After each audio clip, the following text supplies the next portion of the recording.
Salam, jumpa lagi dengan saya, Pater Domi Kevi SVD, dalam Sampan, Santapan Pembangkit Harapan. Sebuah refleksi Sabda Allah berdasarkan kalender liturgi Gereja Katolik, Selasa dalam Pekan Biasa ke-12 tanggal 23 Juni tahun 2020. Ku nyaman dengan Dia.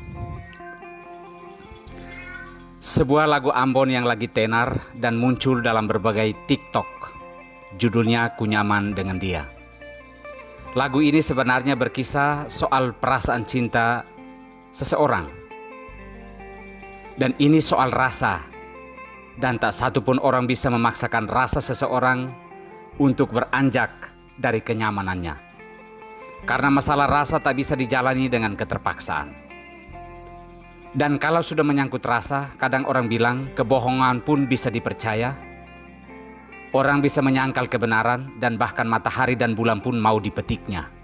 Setidak-tidaknya Bryan Adams berkisah tentang hal itu dalam lagunya When You Love Someone.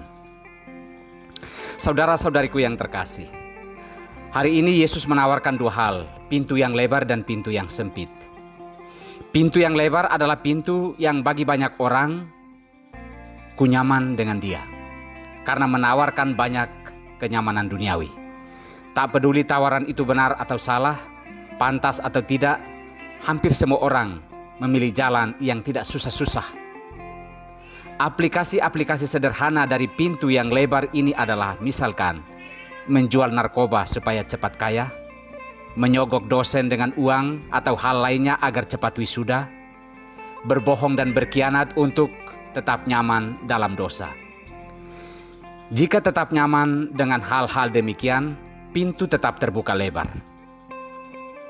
Pintu yang sempit adalah pintu perjuangan hidup. Bagi Yesus pintu ini sempit bukan karena salah buatan Bapaknya, tetapi pintu ini sepi pengunjung. Mengapa sepi? Karena tidak banyak menawarkan hal-hal menarik buat memukau rasa atau selera manusia. Pintu atau jalan seperti ini kadang membosankan dan pantas saja diabaikan karena ada rasa yang lebih nyaman. Sayangnya, bahwa pintu yang lebih sempit ini adalah pintu menuju kepada keselamatan. Maka kepada semua orang yang percaya kepadanya, Yesus meminta untuk berjuang mengalahkan rasa, selera, kenyamanan dunia ini untuk bisa memasuki pintu yang sempit ini.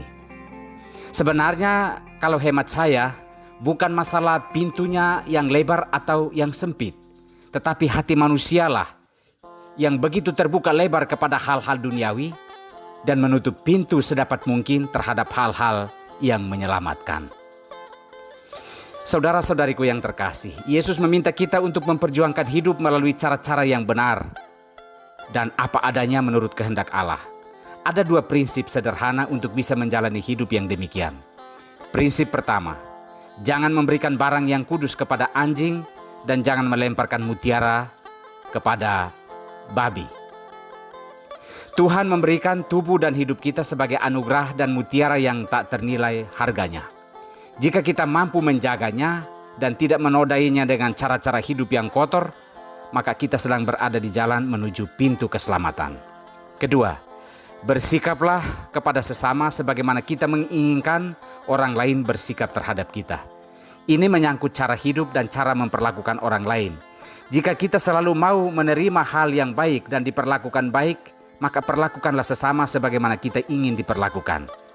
Seperti Hizkia, kita belajar taat kepada Allah walaupun tawaran dan ancaman datang untuk membawa kita ke jalan yang salah, ke pintu yang lebar buatan manusia Sanherib, Raja Asyur.